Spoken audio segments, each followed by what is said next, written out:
Olá, caros alunos, iniciemos mais uma aula de História.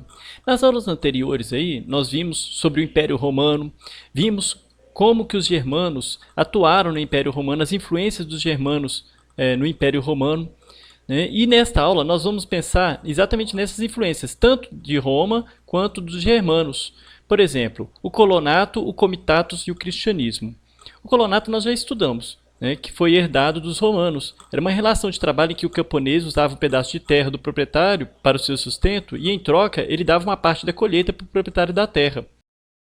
Dos germanos, a Europa medieval vai herdar o comitatus, que era o quê? Um grupo de guerreiros unidos a um chefe militar a quem deviam servir e honrar, né? E também, de ambos, a gente tem o cristianismo, porque o cristianismo vai praticamente unificar germanos e romanos, né, numa época em que haviam muitos conflitos.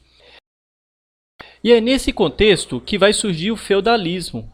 Na Europa medieval, essa organização política, conhecida como feudalismo, se deu devido ao fato de Carlos Magno ter distribuído grandes terras e cargos a nobres, condes, duques e marqueses, como eu falei na aula passada, em troca de fidelidade e dependência pessoal. Então ele estabeleceu uma relação de vassalagem com esses condes, duques e marqueses.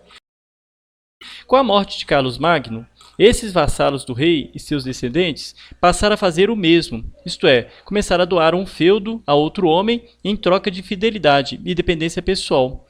O feudo era muitas vezes uma grande extensão de terra, mas podia ser também o direito de cobrar impostos ou um cargo. Aquele que doava um feudo era chamado de suzerano ou senhor, e o que recebia era denominado vassalo. Jacques Le Goff vai falar que o vassalo era o homem livre que promete fidelidade a um poderoso que assim passa a ser seu senhor. Recebia dele o sustento, geralmente sob forma de concessão de um feudo e proteção, mas em contrapartida devia-lhe um auxílio e conselho. Dessa forma, se o duque doava um feudo a um conde, ele se tornava suzerano do conde, e este se tornava seu vassalo. Se o conde doava parte do feudo a um barão, este passava a ser seu vassalo, né, e ele seria o suzerano. O conde, portanto, era ao mesmo tempo vassalo do duque, né, e suzerano do barão. Como muitas vezes o feudo era uma terra, aos poucos o território da Europa Ocidental foi se fragmentando. Com isso, os nobres foram se fortalecendo, os reis carolíngios foram perdendo o poder e o feudalismo se consolidou. A doação do feudo se dava por meio de um juramento de fidelidade, ocorrido em uma cerimônia chamada homenagem, na qual o suzerano e vassalo se comprometiam um com o outro. A partir desse juramento de fidelidade, ambos passavam a ter também obrigações um com o outro, prestando auxílio militar ou material ou comparecendo a um tribunal como testemunho de defesa. Na Europa medieval, cada senhor era a autoridade máxima em seu domínio. Era ele que julgava as pessoas, aplicava penas, cobrava impostos, cunhava até sua própria moeda.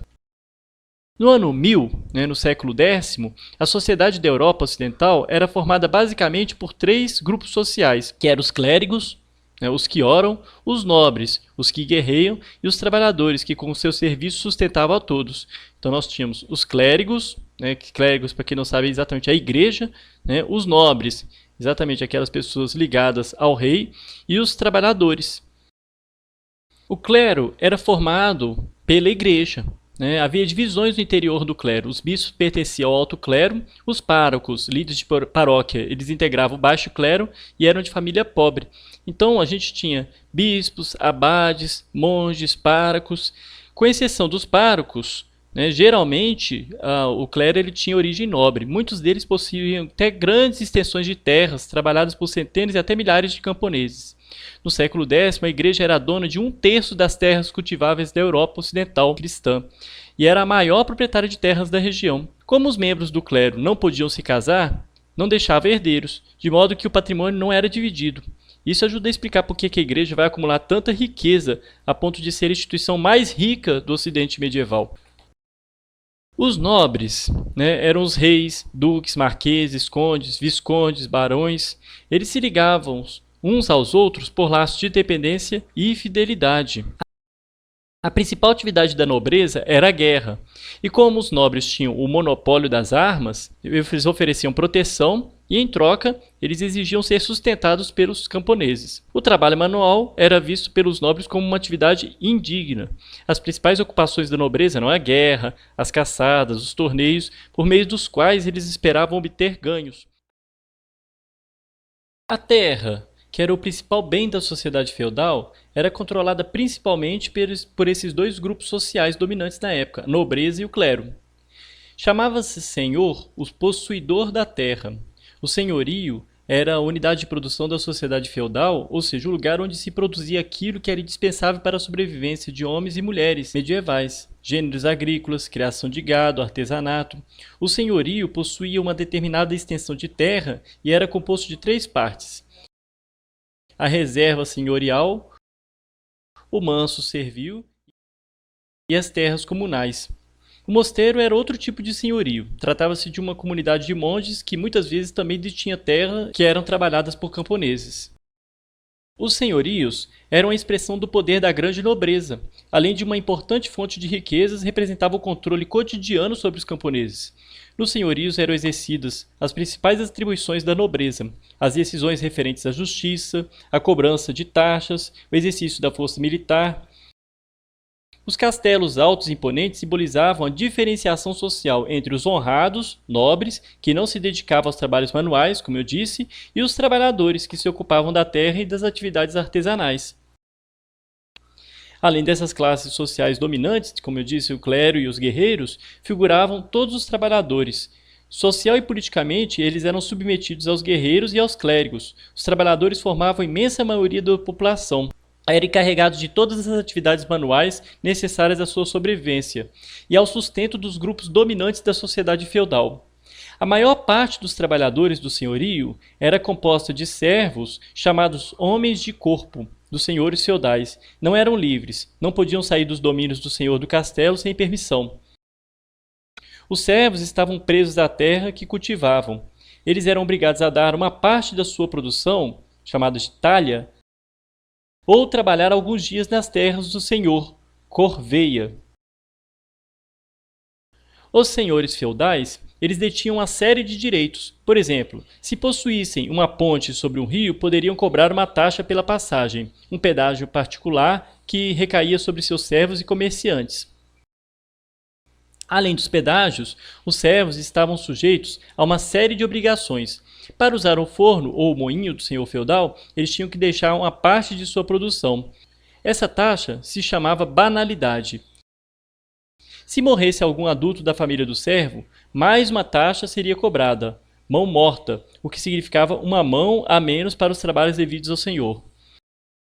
Nas primeiras colheitas ou na primeira cria dos animais do servo, mais outra taxa, as primícias.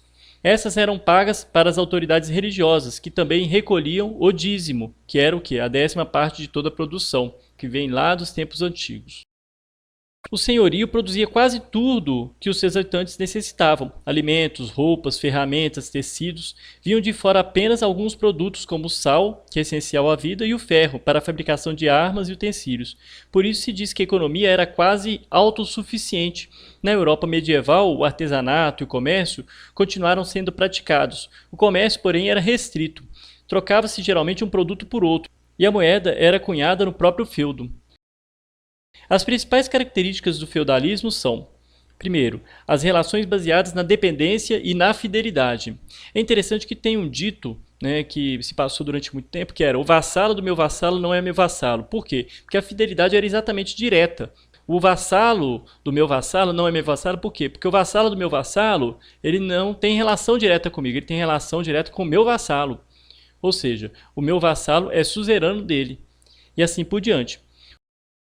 O poder político era descentralizado, dividido entre diversos senhores e não concentrado no rei. Predominava o cristianismo. E a produção econômica era voltada para a subsistência. Mas, lá por volta do ano 1000, vai acontecer um aumento da produção alimentícia. Primeiro porque houve exatamente um aumento da colheita, as colheitas foram prósperas.